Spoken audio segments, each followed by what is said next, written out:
whole life or universal life? Most people get sold one and never really understand the other. So let me give you the honest difference in plain English so you can tell which one actually fits you. Here's what nobody explains up front. Whole life and universal life are cousins. They're both permanent insurance. They both last your whole life if you fund them right. They both build cash value you can use, and they both pay a death benefit. So the question isn't which one is good, it's which trade-off you want. And it comes down to one word: control. Whole life hands the control to the insurance company in exchange for guarantees. Universal life hands the control to you in exchange for flexibility. That's the whole thing. Everything else is a detail under those two words. Whole life is the rigid, guaranteed one. Your premium is fixed and never changes. Your cash value is guaranteed to grow every year. And if it's with a mutual company, you can earn dividends on top. It's predictable, boring, and bulletproof. The downside? It costs more upfront, and you cannot skip or lower a payment.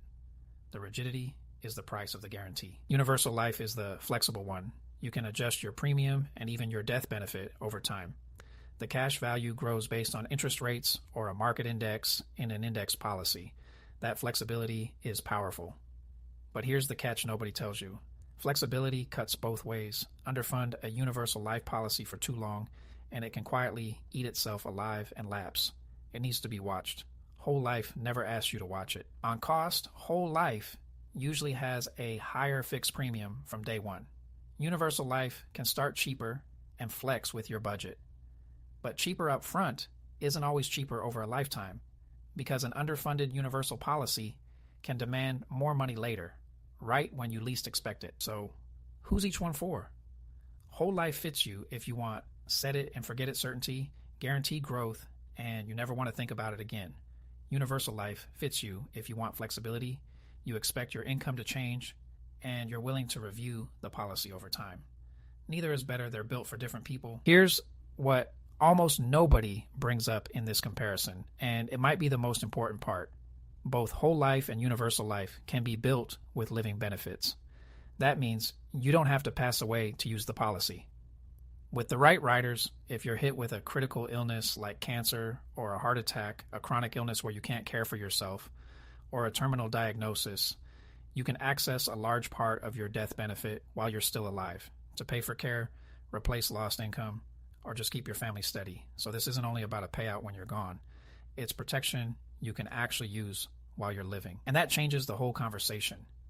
A lot of people think life insurance only pays out when it's too late to enjoy it. But a properly built policy, whole life or universal life, can do 3 jobs at once. It protects your family if you pass. It builds cash value you can borrow against. And it can protect you financially if your health takes a hit. One tool, 3 layers of protection. That's why the right policy is a foundation, not just a bill. Here's the honest take after helping a lot of families make this exact call. The mistake isn't picking the wrong one. The mistake is buying either one without understanding which trade-off you just signed up for. Certainty or control. Pick on purpose. Not sure which one fits your situation?